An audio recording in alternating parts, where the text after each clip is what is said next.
আজকের ভিডিওতে আমরা আলোচনা করব যারা নার্সিংয়ে চান্স হয়নি তাদের ওয়েটিং লিস্ট থেকে ডাকার সম্ভাবনা আসলে কতটুকু সেই বিষয় নিয়ে। এর জন্য আপনাকে জানতে হবে মূলত ওয়েটিং লিস্টে আসলে কি।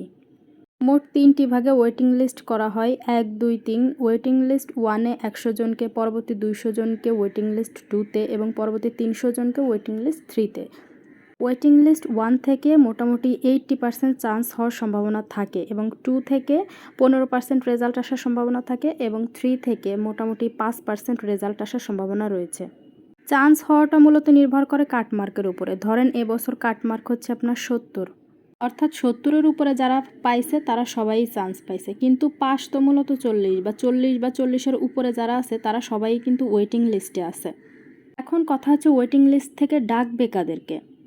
এখন দেখেন যাদের চান্স হয়েছে, যেমন বিএসসি নার্সিংয়ে কিন্তু মোট 1200 সিট রয়েছে, মানে সারা বাংলাদেশে 1200 জন 12টা নার্সিং কলেজে চান্স হয়ে গেছে। কিন্তু এই 1200 জনই কি ভর্তি হবে?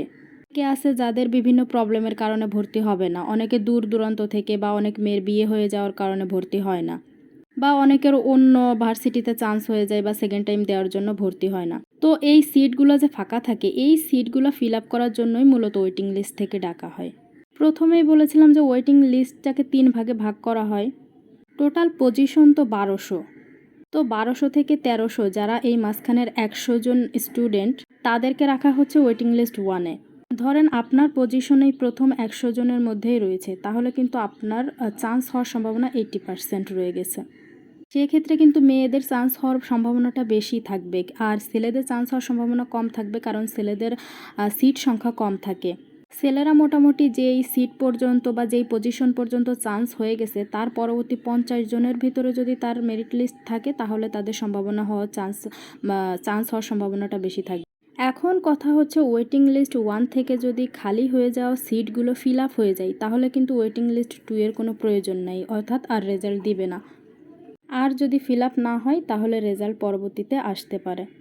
এক্ষেত্রে আপনি আপনার টেস্ট স্কোর এবং মেরিট স্কোর দেখেই বুঝতে পারবেন আপনি আসলে ওয়েটিং লিস্ট কোনটার ভিতরে পড়তেছেন, 1, 2 নাকি 3, এবং আপনার চান্স হওয়ার সম্ভাবনাটা কতটুকু রয়েছে। এখন কথা হচ্ছে ওয়েটিং লিস্ট থেকে চান্স হলে আমি বুঝবো কিভাবে।